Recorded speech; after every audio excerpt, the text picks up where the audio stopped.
অভিশপ্ত বাড়ি। গল্পটি লিখেছেন A.E.D. স্মিথ। আপনারা শুনবেন বাংলায় অনুবাদকৃত গল্প। গল্প পাঠ করছি আমি নাসির আহমেদ কাবুল। আমি বেশ ভালো করেই জানি অফিসের লোকেরা আমাকে এক অদ্ভুত জীব মনে করে।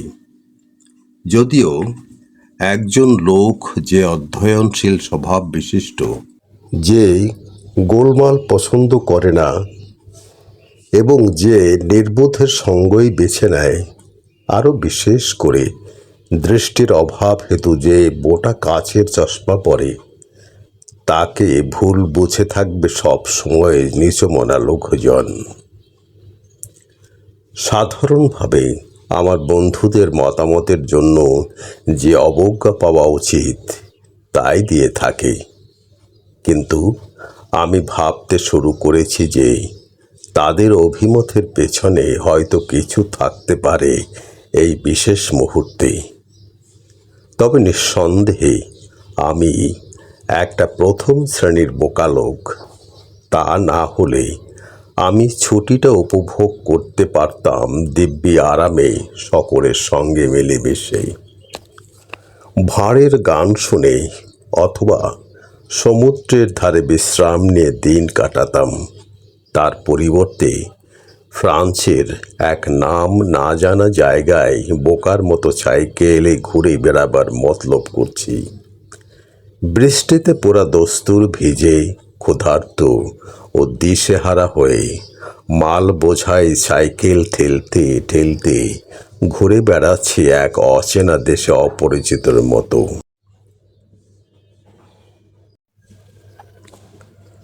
অনেক মাইল দূরে সরে গেছি ঝড়ের বেগে। আমি নির্দিষ্ট পথ থেকে ভোজ সেজের এক জনশূন্য রাস্তা দিয়ে প্রায় 2 ঘন্টা ধরে প্রবল বৃষ্টি মাথায় করে অনেক কষ্টে চলেছি। কোথাও চোখে পড়েনি জীবন্ত মানুষ অথবা মানুষের বাসস্থান। অবশেষে অনেকক্ষণ পর একটা মোড় ঘুরতেই সামনে একটা বাড়ির ছাদের অংশ এবং চিমনি চোখে পড়ল। বাড়িটার অবস্থান রাস্তা থেকে একটু ভেতরে একটা গাছের আড়ালে, নির্জন জনশূন্য পরিবেশে। এমনকি সেখানে আকর্ষণ করার মতো কিছু নেই, তবু ওই বন্য পরিবেশের মধ্যেও বাড়িটা স্বাগতম জানবার পক্ষে যথেষ্ট। সাময়িক আশ্রয় পাবার আশায় এবং কিছু খাবারের প্রয়োজনে আমি সেদিকে চলতে লাগলাম। এক শোচনীয় হতাশার সম্মুখীন হলাম 200 গজ যাবার পর।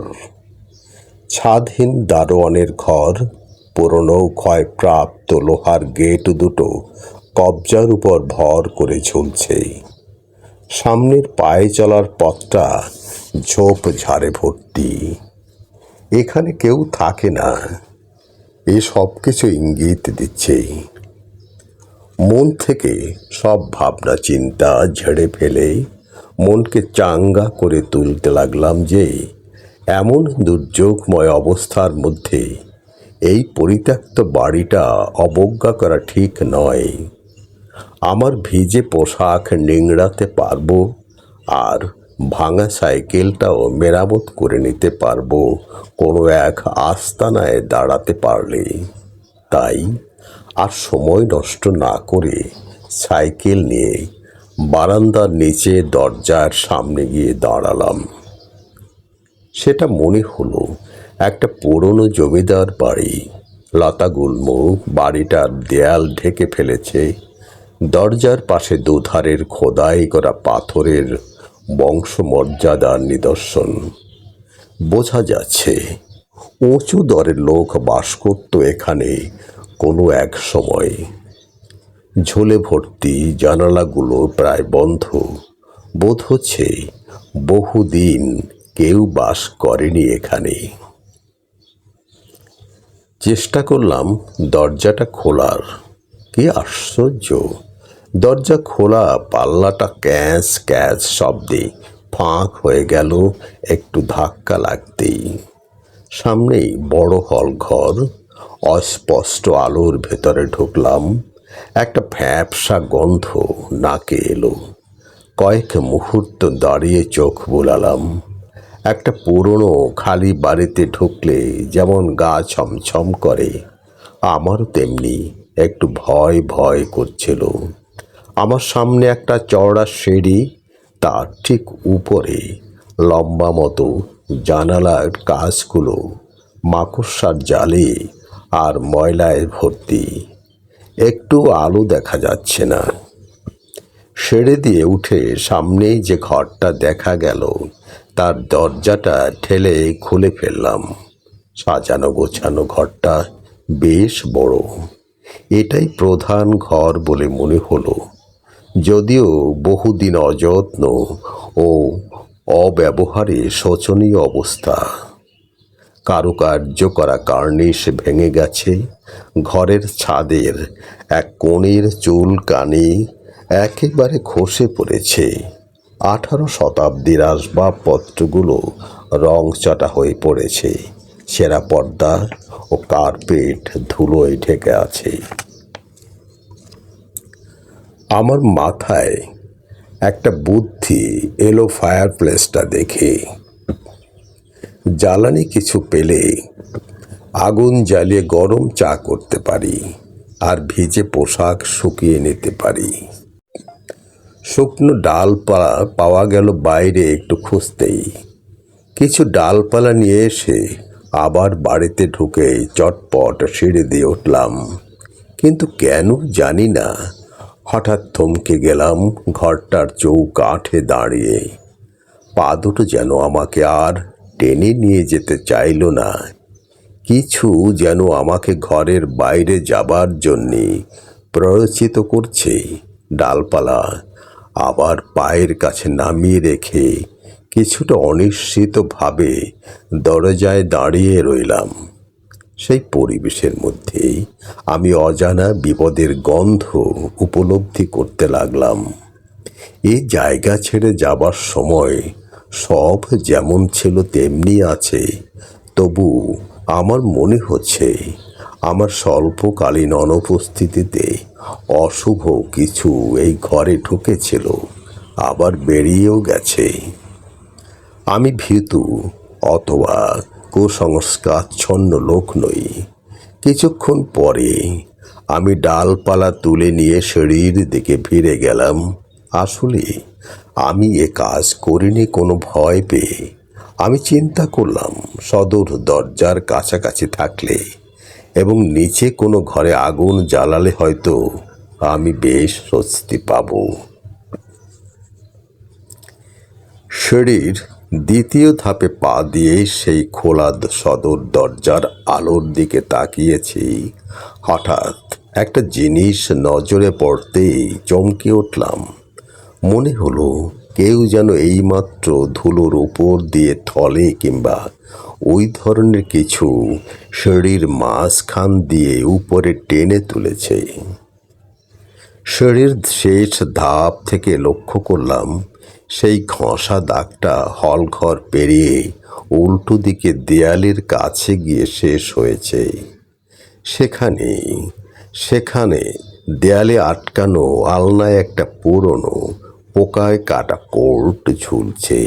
দেখলাম অনেকগুলো দাগ ঘরের বিভিন্ন দিকে গেছে।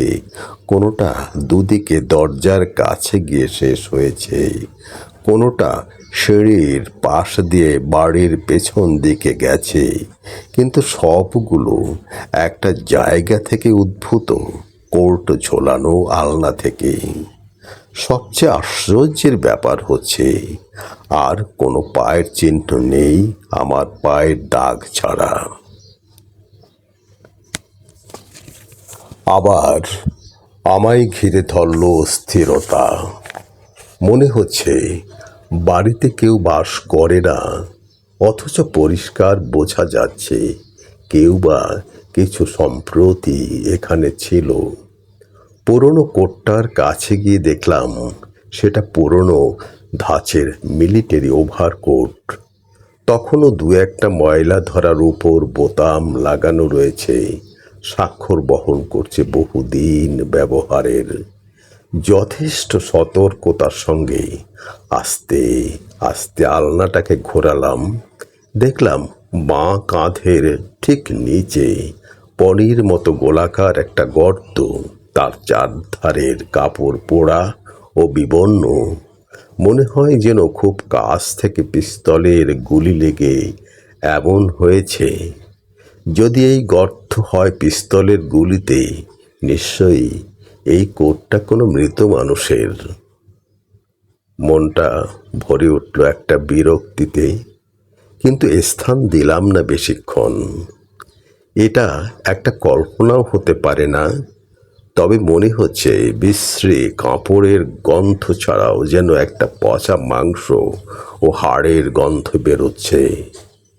কোনো জন্তুর পচা গন্ধ মৃদু, অথচ সন্ধ্যাতীত বাতাসে তো আমি ঘ্রাণ নিতে পারছি। সেই সঙ্গে কিছু অবর্ণনীয়, কিছু সত্য, ষষ্ঠ ইন্দ্রিয়ের দ্বারা অনুভূত অতীতের কোনো কলঙ্কিত ও লজ্জাজনক পাপ কার্যের সমস্ত পরিবেশটা ঘিরে রয়েছে। নিজেকে শক্ত করে তুললাম। কি এমন আছে যা ভয় করতে হবে? কোনো অমনুষ্য লুণ্ঠনকারীদের ভয় পাই না, কারণ সব সময় আমার কাছে পিস্তল থাকে।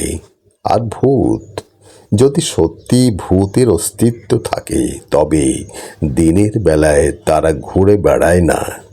গা ছমছমে জায়গা এটা ঠিক। আমি তো আর এখানে রাত কাটাচ্ছি না। আমার অতি প্রয়োজনীয় গরম চা ও সাইকেল মেরামত না করে কোনো ভয়ে ভীত হয়ে বৃষ্টির তাণ্ডবের মধ্যে বাইরে বেরোচ্ছে না। সুতরাং আমার কাছেই যে দরজাটা ছিল সেটা খুলে একটা ছোট ঘরে ঢুকলাম। একসময় এটা পড়ার ঘর হিসেবে ব্যবহার করা হতো বলে মনে হলো। দরজার উল্টো দিকে ফায়ারপ্লেস, তখনও ঝাঁঝরিতে শেষ কাঠের ছাই পড়ে আছে, কিন্তু কাঠগুলো এমন স্যাঁতসেঁতে ছিল যে আমার অর্ধেক দেশলাই শেষ হয়ে গেল, তবু আগুন ধরল না, শুধু ধোঁয়া বেরোতে লাগলো। ঘরের মধ্যে ধোঁয়ায় ভর্তি হয়ে গেল, চিমনি দিয়ে এক দমকা বাতাস এসে। মেঝে হাঁটু ও হাত রেখে কাঠগুলোর কাছে মুখ নিয়ে মরিয়া হয়ে ফু দিয়ে আগুন ধরাবার চেষ্টা করতে লাগলাম। এই বিরক্তিকর কাজের মধ্যে হঠাৎ একটা আওয়াজ শুনে চমকে উঠলাম। মনে হলো দপ করে কে যেন মেঝে জামা ফেলল। পলকের মধ্যে উঠে দাঁড়িয়ে কিছু শোনার চেষ্টা করলাম, কান খাড়া করে। কোনো সারা শব্দ নেই। অটোমেটিক পিস্তলটা হাতে নিয়ে পা টিপে টিপে দরজার দিকে এগোতে লাগলাম। হল ঘরে কোথাও কিছু নেই, কিছু শুনতে পাওয়া যাচ্ছে না, কেবল বাইরে বৃষ্টির শব্দ ছাড়া। কিন্তু আশ্চর্যের ব্যাপার, সেই পুরনো কোটটার ঠিক নিচে মেঝে ধুলো উঠছে। দূর, একটা ইঁদুর। নিজের কাজে ফিরে গেলাম স্বগক্তি করে। পোড়া কাঠ আরও জোরে ফু দিয়ে আগুন জ্বালাবার চেষ্টা করতে লাগলাম। এর মধ্যেও আবার সেই অদ্ভুত শব্দ শুনতে পেলাম, খুব জোরে নয়, অথচ পরিষ্কার ও নির্ভুল। আর একবার হল ঘরে গেলাম। ঠিক একই জায়গায় একইভাবে ধুলো উঠতে দেখলাম। চোখে পড়ার মতো কিছু নেই, কিন্তু সেই ষষ্ঠ ইন্দ্রিয়ের আসন্ন বিপদের ইঙ্গিত আরও বেশি করে অনুভূত হলো। এবার আমি বুঝতে পারলাম, এই পুরনো খালি বাড়িতে আমি একা নই, কোনো অপবিত্র অদৃশ্য কিছু চলাফেরা করছে। আমার আর দরকার নেই এসব চিন্তায়। যা ঘটে ঘটুক, আমার জিনিসপত্র নিয়ে চলে যাই, এই বলে শক্ত করে তুললাম নিজেকে। ঘরের মধ্যে ফিরে গিয়ে তাড়াহুড়ো করে হ্যাভারস্যাকের ভেতর জিনিসপত্র পড়তে পড়তে একবার ভয়ে দরজার দিকে তাকাতে লাগলাম। থলির মুখ বন্ধ করে দড়ির শেষ পাক দিয়েছি। এমন সময় হলঘর থেকে খুব আস্তে চাপা হাসির শব্দ শুনতে পেলাম। তারপরেই মৃদু পায়ের শব্দ। ক্ষিপ্র গতিতে পিস্তলটা বার করে দরজার দিকে ফিরে ঘরের মাঝখানে চুপ করে দাঁড়িয়ে রইলাম। ঠান্ডা হয়ে আসছে দেহের রক্ত। দরজার ফাঁক দিয়ে দেখলাম একটা ছায়ার মতো কি যেন চলে গেল। তারপরেই দরজায় একটু ক্যাচর ক্যাচর শব্দ। আস্তে আস্তে দরজাটা খুলে গেল। ভেতরে ঢুকলো সেই কোট। সেটা সোজা হয়ে দাঁড়ালো দরজার গোড়ায়। তারপর একটু এদিক ওদিক দুলতে লাগলো। অদৃশ্য লোক যেন কলারটা তুলে রেখেছে। এই কোটটাই হলঘরে ঝুলতে দেখেছি আমি। পাথরের মূর্তির মতো আমি দাঁড়িয়ে দাঁড়িয়ে রইলাম। সমস্ত দেহ অবশ হয়ে গেল। পিস্তলটা মাটিতে পড়ে গেল কষার আঙুল থেকে। তবু আমার মাথা ঠিক রইল। আমি জানতাম চরম অমঙ্গলের সান্নিধ্যে রয়েছে। দোরগোড়ায় নরক প্রসূত বস্তুটির যে অলৌকিক আভা বিচ্ছুরিত তা সংক্রামক। এর সামান্য স্পর্শ শুধুমাত্র যে আমার দেহের ধ্বংস তা নয়, আমার আত্মার অনন্ত নরক ভোগ। এখন সেটা ঘরের মধ্যে ঢুকেছে। চলার গতি এক অবর্ণনীয় অদ্ভুতভাবে খালি হাত দুটো দুলছে।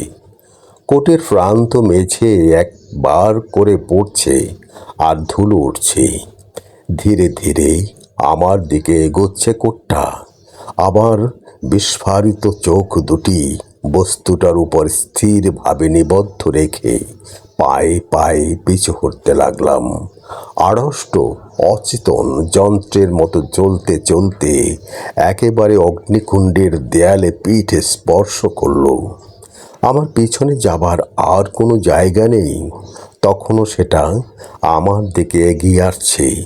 উপরে উঠে আমার গলা ছোবার চেষ্টা করছে, শূন্য হাত দুটি কাঁপতে কাঁপতে। মনে হলো পর মুহূর্তে সেগুলো আমাকে ধরে ফেলল। ভীত ও আতঙ্কে বুঝতে পারলাম আমার সমস্ত বিচার বুদ্ধি লোপ পাবে। সেই মুহূর্তে একটা চিন্তা আমার মাথায় এলো। অনেক দিন আগে কোথায় যেন পড়েছিলাম কি শুনেছিলাম, পবিত্র চিহ্নের ক্ষমতা অশুভ শক্তির বিরুদ্ধে খুব কার্যকর। প্রচণ্ড প্রয়াসে ইচ্ছে শক্তিকে জাগ্রত করে অসার আঙুল তুলে ক্রুশ চিহ্ন তৈরি করলাম। সেই মুহূর্তে পেছনে আমার অন্য হাতটা কিছু পাবার জন্যে উত্তেজিত হয়ে হাতড়াচ্ছে। একটা ঠান্ডা শক্ত গোল কিছুর সংস্পর্শ পেলাম। সেটা পুরনো ভারী উনুন খোঁচার হাতল। সেই ঠান্ডা লোহার স্পর্শ আমার বোধ শক্তিকে জাগিয়ে দিল। বিদ্যুতের গতিতে সেই ভারী খোঁচানিটা তুলে নিয়ে আমার সামনে আতঙ্কজনক বস্তুটিকে আঘাত করলাম। মুহূর্তে বস্তুটি পড়ে গেল। সেটা কোট ছাড়া আর কিছু নয়। আমার পায়ের কাছে জড়ো হয়ে রয়েছে। আমি দিব্যি করে বলছি, এক লাফে সেটা পার হয়ে ঘর থেকে ছুটে বেরিয়ে গেলাম। বস্তুটি আমার পিছনে হামাগুড়ি দিয়ে তাড়া করছে। আর চোখে ফিরে দেখলাম সেই অভিশপ্ত বাড়ির বাইরে এসে যে দৌড় লাগালাম, জীবনে সেরকম কখনো দৌড়াইনি। একটা সরাইখানার দরজার অর্ধ চৈতন্যহীন অবস্থায় পড়ে যাবার আগে পর্যন্ত আমার আর কিছু মনে নেই। অনেকগুলো মানুষ আমাকে বিস্ময়ের সঙ্গে দেখছে। আমার কাহিনী বলতে চেষ্টা করলাম ভাঙা ভাঙা ফরাসি ভাষায়। তারা আমার দিকে তাকিয়ে আছে বিহ্বল দৃষ্টিতে। অবশেষে সহানুভূতির ভাব ফুটে উঠল সরাইখানার মালিকের মুখে। আমি একটা গল্প শুনি সরাইখানার মালিকের কাছে। ওই পরিত্যক্ত বাড়িতে থাকতো নেপোলিয়নের সৈন্যদলের একজন অবসরপ্রাপ্ত অফিসার। আফ্রিকান বংশজ লোকটি আধা পাগল ছিল। গল্প শুনে মনে হয় লোকটি অতি বদ ছিল। নিশ্চয়ই মশাই খুব খারাপ লোক ওই লোকটি, সে তার স্ত্রীকে মেরে ফেলে। খুব বদনাম আছে পুরনো জমিদার বাড়িটার। এদেশের কোনো লোক ওই বাড়িটার কাছে যাবে না যদি কাউকে 1,000,000 ফ্রাউ দেন। গোড়ার কথা বলেছি, আমি জানি অফিসের লোকেরা আমায় একটা বোকা মানুষ মনে করে, তাই তাদের কাছে আমি এ গল্প করিনি।